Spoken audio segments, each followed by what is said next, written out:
اگر وہ پروگرامز کریں گے اور اگر وہ ہمارے خلاف پروگرام کریں گے اور حکومت گرانے کے لیے پروگرام کریں گے تو ہم ان کو کمرشل کیوں دیں؟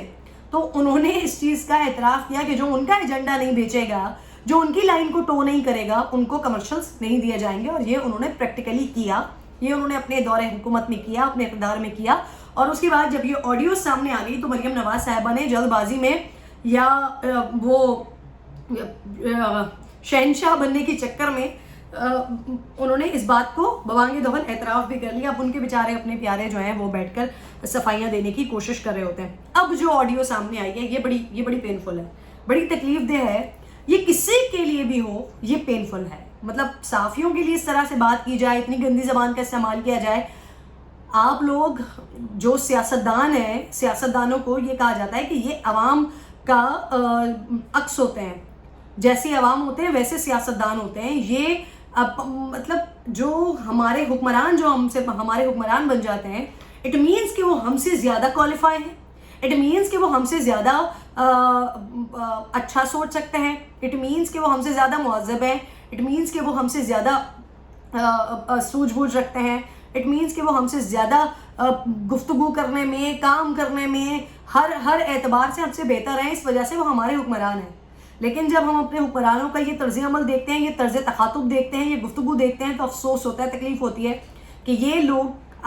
یہ صحافیوں کے لیے، سینئر صحافیوں کے لیے اس قسم کی بکواس بات کرتے ہیں. اس قسم مطلب سینئر صحافیوں کو جو آپ کے حق میں بات نہ کرے وہ بھونکتا ہے، اور جو آپ کے حق میں بات کرے وہ بولتا ہے. یہ پرویز رشید اور مریم نواز کی جو مبینہ آڈیو ہے، اس کے اندر جو تاثر ملا ہے، وہ جو تاثر کیا بلکہ انہوں نے بڑا کلیئر بولا ہے کہ جی وہ بہت بھونکتا ہے ہمارے خلاف. ایک ہی شخص تھا جو کہ عمران خان، اور عمران خان کے خلاف بھی بات کرتا تھا، اس کے اوپر چیک رکھنے کے لیے اس کو بھی نکال دیا گیا.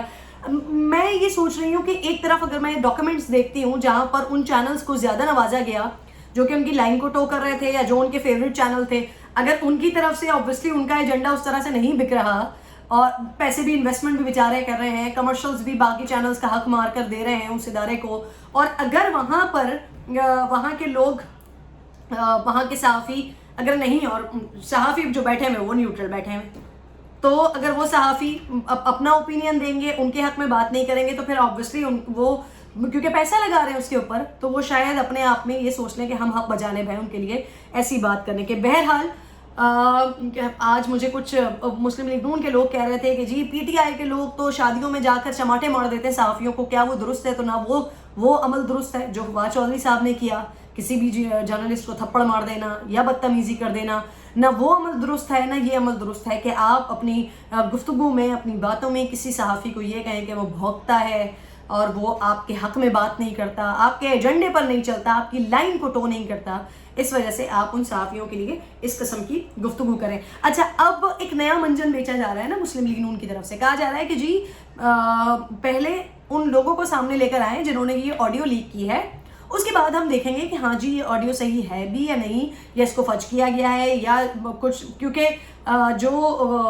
ثاقب نثار صاحب والے معاملے میں ہوا، سابق چیف جسٹس والے معاملے میں ہوا، اس کو بڑا مزے کا، بڑا وائزلی ایکسپوز کیا گیا کہ کیسے مختلف اسپیچز میں سے جملے نکال کر اس کو اپنے حساب سے جوڑ توڑ کر وہ پوری ایک بات بنائی گئی. تو اب ان کی طرف سے یہ کہا جا رہا ہے کہ بھائی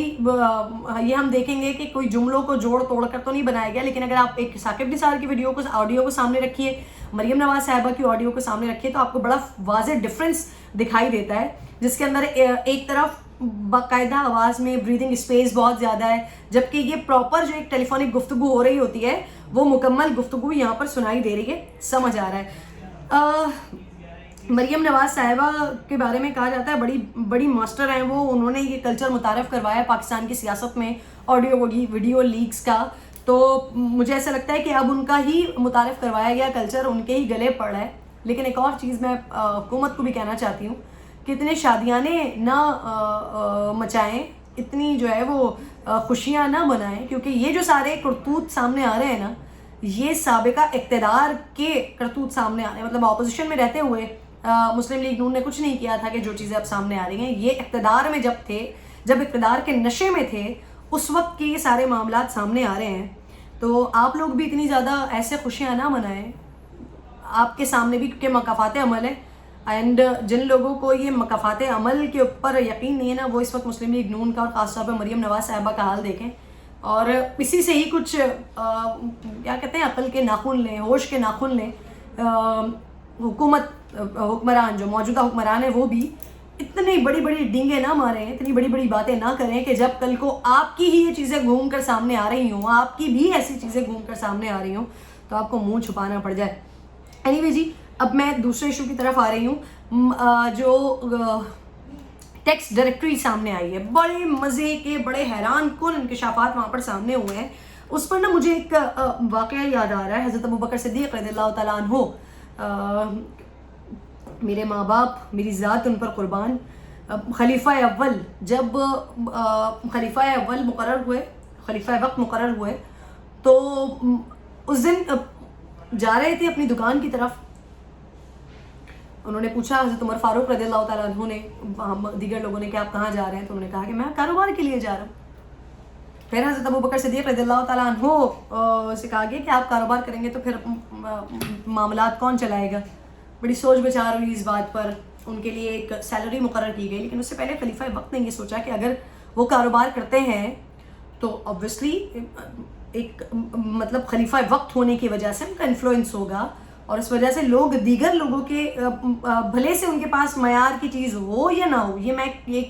اتنی بڑی آپ کو سوچ بتا رہی ہوں، خلیفہ وقت کی سوچ بتا رہی ہوں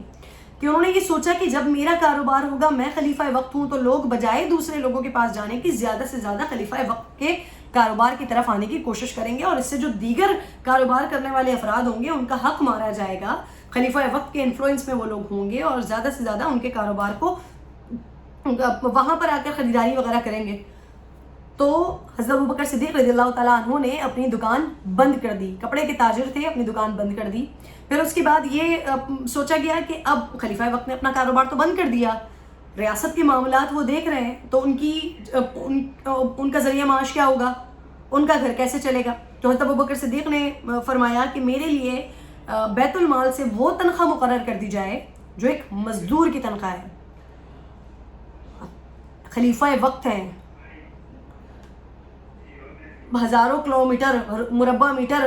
زمین کے اوپر انہوں نے خلافت کرنی ہے، ریاست کے معاملات چلانے، لیکن وہ فرما رہے ہیں کہ ایک مزدور کی تنخواہ کے برابر میرا حساب کتاب بنا دیا جائے. ان سے کہا گیا کیسے گزارا ہوگا؟ تو کہنے لگے کہ جب مزدور کی تنخواہ، مزدور کا گزارا نہیں ہو سکتا، تو جب مزدور اس تنخواہ میں گزارا کر رہا ہے تو خلیفہ وقت بھی کر لے گا، اور اگر خلیفہ وقت اس تنخواہ میں گزارا نہیں کر سکے گا تو اس کو مزدور کی اس تکلیف کا احساس ہوگا. اور اگر خلیفہ وقت کے کی اجرت کو بڑھایا جائے گا تو مزدور کی اجرت کو بھی اسی کے برابر کیا جائے گا. تو خلیفہ وقت کی جو اجرت ہو، یہ ایک اسٹینڈرڈ سیٹ کیا خلیفہ وقت نے کہ خلیفہ وقت کا جو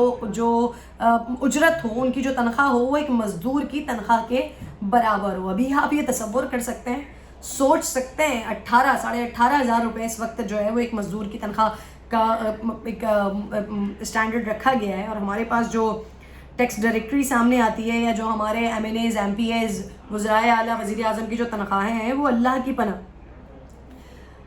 اس کے بعد ایک اور واقعہ حضرت ابوبکر صدیق رضی اللہ تعالیٰ عنہ کا ہی بڑا خوبصورت میرے ذہن میں آیا، تو میں نے سوچا کہ وہ بھی اس میں ایڈ کر دوں. ان کی اہلیہ نے جب ریاست کے معاملات کو چلا رہے تھے تو ان کی اہلیہ نے ان کی تنخواہ میں سے ہر مہینے کھینچ تان کے کسی طریقے سے وہ تھوڑی سی رقم بچا لی تھی. کچھ مہینوں کے بعد اتنی رقم ہو گئی کہ، اور اس رقم سے آپ اندازہ لگا سکتے ہیں کہ اس رقم کو آپ بہت بہت بہت معمولی سمجھیے گا، اس لیے کہ اس رقم سے انہوں نے جا کر تھوڑا سا دودھ اور تھوڑی سی غالباً سوجی خرید لی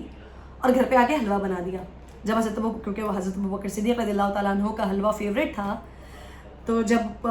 ان کو کھانا پیش کیا گیا، جب وہ آئے اور کھانے پر ساتھ میں حلوہ بھی موجود تھا، تو حضرت ابوبکر صدیق رضی اللہ تعالیٰ عنہ بڑے حیران ہوئے کہ یہ حلوہ کہاں سے آیا ہے. تو ان کی اہلیہ نے ان کو بتایا کہ یہ حلوہ جو ہے یہ میں نے ہر مہینے آپ کی تنخواہ میں سے کچھ پیسے بچا کر، اور پھر میں آج اتنے پیسوں کا اتنے سیر جو ہے وہ دودھ اور سوجی لے کر آئی، اور اس سے میں نے آپ کے لیے حلوہ بنایا کیونکہ آپ کو حلوہ بہت پسند ہے. تو آپ سوچ سکتے ہیں کہ خلیفہ وقت نے کیا کیا. خلیفہ وقت نے اس رقم کو کہ وہ ان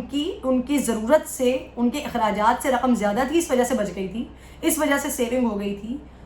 اپنی اگلی تنخواہ میں سے، اگلی اجرت میں سے انہوں نے وہ رقم نکالی اور وہ رقم دوبارہ جا کے بیت المال میں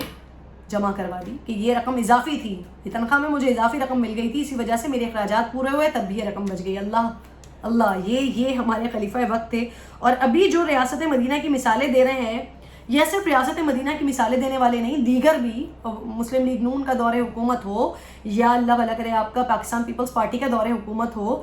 وہاں تمام کا جو ٹیکس ڈائریکٹری سامنے آئی ہے، اگر اس کی چیزیں میں دیکھتی ہوں نا تو وہاں پر میں سوچتی ہوں کہ جب پہلے جو ٹیکس ادا کیا وہ کم تھا، جیسے ہی اقتدار میں آئے ٹیکس ایک دم زیادہ ہو گیا، کاروبار نے ترقی کرنا شروع کر دی، اور پھر جیسے ہی اقتدار ختم ہوا اس کے فوراً بعد پھر ٹیکس کم ہو گیا۔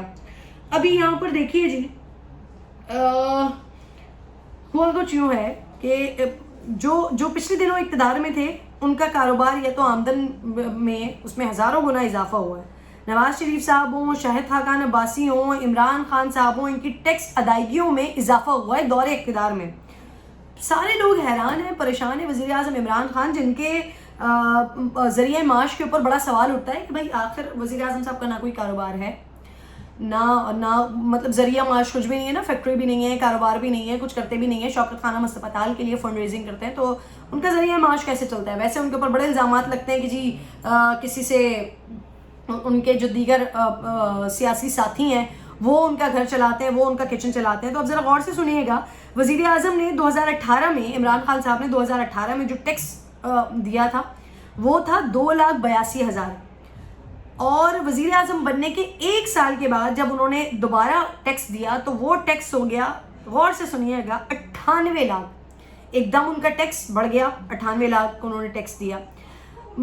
وزیر اعظم عمران خان صاحب کا بار بار پوچھا جاتا ہے کہ بھائی ان کا سورس آف انکم کیا ہے، تو آج جب میں نے یہ سوال کیا ہے پی ٹی آئی کے لوگوں سے تو انہوں نے کہا کہ جی وزیر اعظم کا سورس آف انکم وہ جو باہر سے کما کر لائے تھے جس وقت وہ اسپورٹس مین تھے، کچھ وہ پیسہ، پھر اس کے بعد یہاں پر ان کی زرعی زمینیں تھیں، وہ زمینیں انہوں نے بیچی، اس کا ان کو ریونیو آیا، اس ریونیو پر آبویسلی انہوں نے ٹیکس دیا، تو انہوں نے اس کو اس طرح سے کہا کہ جی ٹھیک ہے، یہ وزیر اعظم نے اپنی زمینیں بیچ کر پھر اس کے بعد یہ اضافی ٹیکس دیا ہے۔ چلیں یہاں پر تو انہوں نے جسٹیفائی کرنے کی کوشش کی، لیکن ایک اور بڑے مزے کی شخصیت جن کا نام ہے جناب عثمان بزدار صاحب، جو کہ وزیر اعلیٰ ہیں پنجاب کے، ان کی اگر انہوں نے، میں ان کا ٹیکس ریٹرن دیکھ رہی ہوں یا ان کی ٹیکس ڈائریکٹری دیکھ رہی ہوں، تو انہوں نے صرف اور صرف ماشاءاللہ 2,000 روپے ٹیکس دیا ہے، صرف 2,000 روپے ٹیکس دیا ہے، اور جو اپنے گوشوارے جمع کروائے ہیں، مطلب اس کے اندر جو انہوں نے ایک اپنا ٹوٹل اماؤنٹ، سالانہ اماؤنٹ بتایا ہے، وہ جناب والا انہوں نے بتایا 9 لاکھ روپے۔ عقل حیران ہے، ایک ایم پی اے جو ہے نا، ایک ایم پی اے کی تنخواہ ہے 2 لاکھ روپے، ٹھیک ہے، بلکہ 2 لاکھ روپے میں کم بتا رہی ہوں، 2 لاکھ سے زائد بنتی ہے، سارے انسینٹیوز ہیں، ساری چیزیں ملا ملو کے 2 لاکھ سے زائد یہ تنخواہ بنتی ہے۔ اور اگر میں 2 لاکھ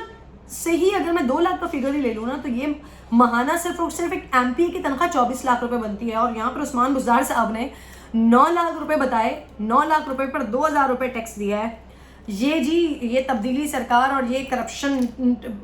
فری حکومت بنانے کے دعوے دار اور یہ احتساب کرنے کے دعوے دار حکومت کے اپنے وزیر اعلیٰ کا حال ہے، جنہوں نے 2,000 روپے ٹیکس دیے ہیں۔ ویسے انہوں نے جی جو ابھی نادرا کی طرف سے ڈیٹا دیا گیا ہے وہ 15 بلین لوگوں کا جو ہے ان کو ٹیکس نیٹ میں لے کر آنا ہے، لیکن جو اپنے لوگ ہیں وہ اس طرح کے ٹیکس دے رہے ہیں۔ اچھا اب ذرا شاہد خاقان عباسی صاحب کا، کیونکہ میں نے آغاز میں کہا نا کہ یہ بات صرف اور صرف محدود پی ٹی آئی کی حکومت تک یا موجودہ حکومت تک نہیں ہے، یہ اوور آل میں بات کر رہی ہوں۔ وہ کسی کے بھی اقتدار کا وقت ہو، ان کا فوراً سے جب ٹیکس کا گراف ہوتا ہے، کاروبار کیونکہ ترقی کرنے لگ جاتا ہے اور ایک دم پیسے بڑھ جاتے ہیں۔ اب یہاں پہ ہوا یہ، وزیر اعظم شاہد خاقان عباسی صاحب ان کے اقتدار میں آتے ہی اچانک کاروبار میں ایسی زبردست برکتیں ہوئی ہیں ماشاءاللہ۔ 2016 میں شاہد خاقان عباسی صاحب نے، گو کہ بزنس مین ہے، ٹھیک ہے، 26 لاکھ روپے۔ 2017 میں انہوں نے ٹیکس دیا 30 لاکھ روپے۔ 2018 میں جو انہوں نے ٹیکس دیا وہ اچانک ہو گیا 24 کروڑ روپے۔ 24 کروڑ روپے ٹیکس دیا، اور پھر جیسے ہی ان کا اقتدار ختم ہوا